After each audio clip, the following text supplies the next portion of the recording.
How do we want to see the world change? How do we want to impact the world? And then let all of our shows really be focused and centered around that. Lively and social, caring, supportive, optimistic, Oprah Gail Winfrey shares her inspiring experiences from her life. Ensure to have strong decisions in life that mold your future and career. I was interviewing the Ku Klux Klan one day, and can you imagine all the great lessons come from things that are sometimes challenging. I was interviewing the Ku Klux Klan, and I thought, as an African American, oh, I'm going to get them. I'm going to show for every Jewish person, for every person who's been discriminated against. And during the commercial break, I saw the Klan exchanging signals and looks at each other.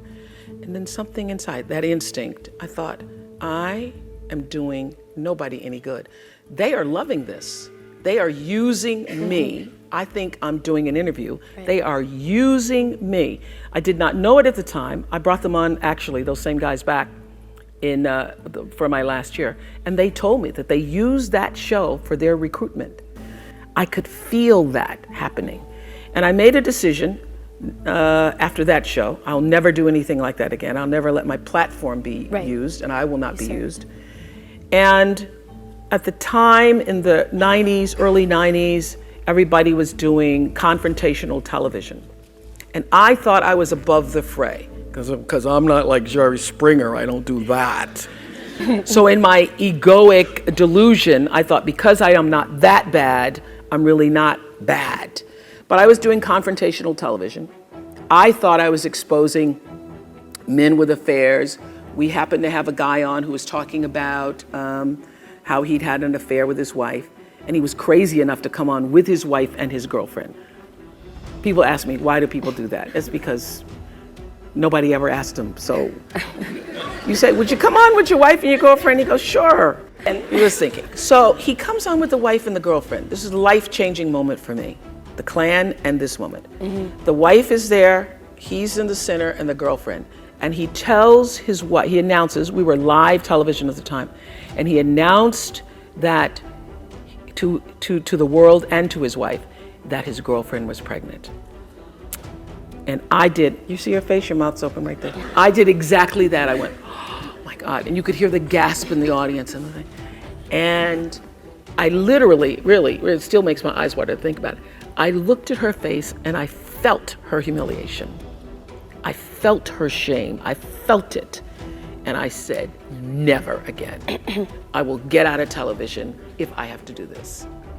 And I went and I had a meeting with the producers because I just had the Klan before, now I got the adulterers here. And some uplifting show, I must say. And I said to the producers, we are gonna change. We're gonna turn this around. Mm-hmm. And I'm no longer gonna be used by television. I am going to use television. What a concept. I'm gonna use television as a force for I didn't say at the time for good. I said, you know, let's think about what we want to say to the world and how we want to use this as a platform to speak to the world. How do we want to see the world change? How do we want to impact the world? And then let all of our shows really be focused and centered around that. I then said to the producers exactly what I said to you backstage. Mm-hmm. Do not bring me a show unless you have fully thought out what is your intention for doing it. Because if there's a religion or a mantra or law that I live by the third law of motion in physics, which is Stanford, which is for every action there's an equal and opposite reaction. That is my religion. I know that what I'm thinking and therefore going to act on is going to come back to me in a circular motion, just like gravity, like what goes up comes down. And so what also propels the action is the intention. So I don't do anything without being fully clear about why I intend to do it, because the intention is going to determine the reaction, the result, or the consequence in every circumstance. I don't care what it is. So I said to my producers, come to me with your intention at whatever it is, whatever shows you're proposing, whatever ideas you're proposing. And then I will decide based upon the intention, do I really want to do that?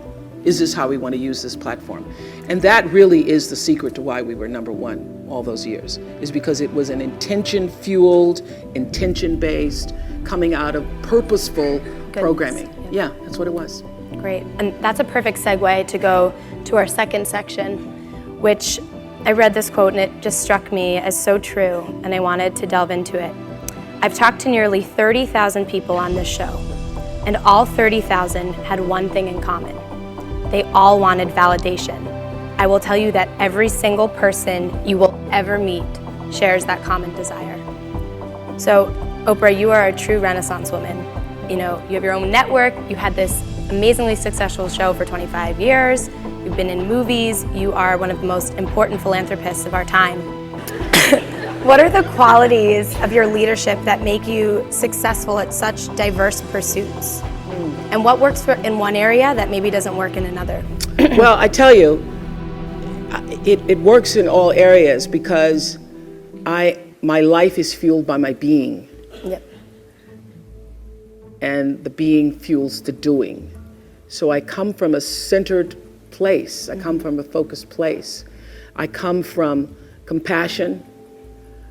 It's just my nature. I come from a willingness to understand and to be understood. Right. And I come from wanting to connect. I mean, the secret of that show for 25 years is that people could see themselves in me.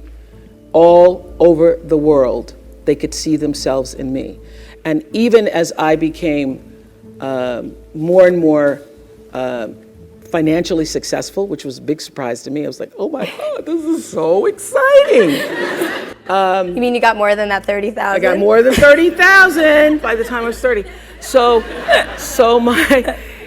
But what I realized is through the whole process, because I'm grounded in my own self, that although I could have more shoes, my feet stayed on the ground, although I was wearing better shoes. These are kind of cute today too. So I could keep my feet on the ground even though I could get more shoes. And I could understand that it really was because I was grounded. I've done was doing and continue to this day to do the consciousness work. I work at staying awake.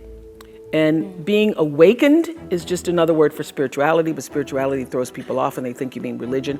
When I was hiring people for my company for looking for presidents, when people would come in, I'd say, tell me, what is your spiritual practice? And literally would throw, people would go, well, I'm not religious. So I said, I didn't ask you about your religion. I asked you what's your spiritual practice. What do you do to take care of yourself? What do you do to keep yourself centered? What do you do and one woman started crying, that's not the person. So that's a sign. That's a sign. So to answer your question, everything is fueled that comes from me really wanting to be a better person on earth. And this is what I know to be true. The reason why the show worked is because I understood that audience, my viewers, the people who watched us every day and would come and just like you all did, get tickets, and they would come with their family. You all just came across campus, but that's good too. But people would come from all over the world just to be there with their aunts and their mothers, and they'd come with their cousins, and there'd be a few men in there going, what the hell? Or saying, well, I went to Oprah with you. I went to Oprah. And at least give me clear for 3 or 4 weeks. I went to Oprah with you. I had such regard for that. And I just had a conversation with John Mackey, who runs Whole Foods, and has written this fabulous book, you should get it, called Conscious Capitalism. And he was talking about how the investment in the stakeholders, the people who you are serving, that connection between the people who you're trying to serve and sell to is equally as important as the people who you're buying from, equally as important as the people who are, supporting you financially. as your stockholders if you are, a public company. So I always understood that there really was no difference between me and the audience. At times I might have had better shoes, but at the core of what really matters, that we are the same. And you know how I know that? Because all of us are seeking the same thing. You're here at this fabulous school, and we'll go out into the world and each pursue based upon what you believe your talents are, what your skills are, maybe your gifts are, but you're seeking the same thing. Everybody wants to fulfill the highest, truest expression of yourself as a human being. That's what you're looking for. The highest, truest expression of yourself as a human being. And because I understand that if you're working in a bakery and that's where you want to be, and that may be what you always wanted to do, is to bake pies for people or bake cakes for people or to offer your gift, then that's for you. And there's no difference between you and me, except that's your platform. That's your show every day. So my understanding of that has allowed me to reach everyone. And there's no way that you wouldn't, because that's what I truly feel. And when I sit down to talk to somebody, whether I'm talking to a murderer, I sat down, I interviewed a guy who'd killed his twin daughters. I've interviewed child molesters, trying to figure out what it is they do and why they do it. Obviously, lots of people who've been victimized through molestation. Presidents, politicians, Beyonce herself. Beyonce. At the end of every interview, the murderer to Beyonce, the question everybody asks that you mentioned is, was that okay? How was that? Everybody says that. And I now just wait for it. Was that okay? Was that okay? And when I finish, I'll say to you, is that okay? I'm going to ask you too. Okay. You're very okay. You're doing very okay. Very okay. Very okay. So what I started to sense, is that there's a common thread that runs through every interview. It doesn't matter what it is or what it is about. Everybody wants to know. And this is the truth. All of your arguments are really about the same thing. It's about, did you hear me? Did you see me? And did what I say mean anything to you? That's what everything's about. So the reason why I left my boss's office when I was asking for a raise, I knew he didn't hear nor see me, neither. And that I was not going to get the validation that I needed. Now, I couldn't articulate that at the time. I just knew, let me get out of here. But now I know, I could feel inside myself, I'm not going to get the validation that I'm looking for. I also know that's what every human being is looking for. They're looking to know, are you fully here with me? Are you fully here, or are you distracted? That's what your children want to know. That's what the people you work for want to know. That's what you want to know, is did you hear me? And every argument isn't about whatever it is you think you're arguing about. It's really about, but can you hear me? And many people have even said it. Have you not said it? You're not hearing me. Yeah. You're not hearing me. So having that understanding, and I would have to say that the show, one of the reasons why I live such a fantastic life is because I pay attention. I pay attention to my life. And your life is your greatest teacher. Every single thing that's happening to you, every day, your joys, your sadnesses, your challenges, your worries, everything is happening to bring you closer to in here. Everything is trying to take you home to yourself. And when you're at home with yourself, when you're solidly there, connected to whatever you call creation, even if you don't call it anything, connected to an energy force that has unlimited power for you. When you can connect to that, you are your best. One of my greatest lessons came from a guy who wrote a book called Seed of the Soul. I was doing him on the show, and I started talking this consciousness, spiritual talk, 2 months after I started the show. And my producers would all be like, oh God, there she goes again. But I knew that even though masses of people were not tuning in for that, that the whole purpose of that platform was to try to lift people up. And now I have a network and I can articulate what it is I'm trying to do. I'm trying to bring little pieces of light into people's lives. Because what is my job? My job is not to be an interviewer. My job is not to be a talk show host or just to own a network.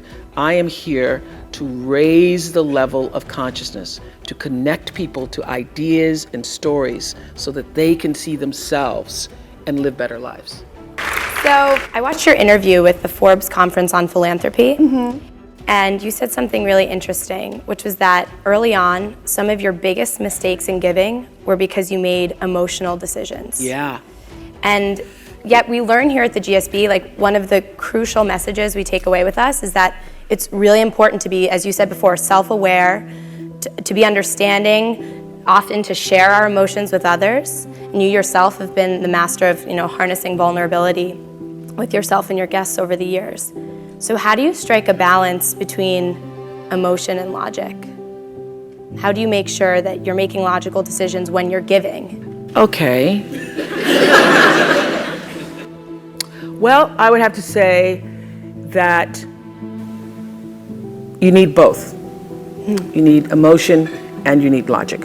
So in the beginning, I was purely emotional, made a lot of mistakes.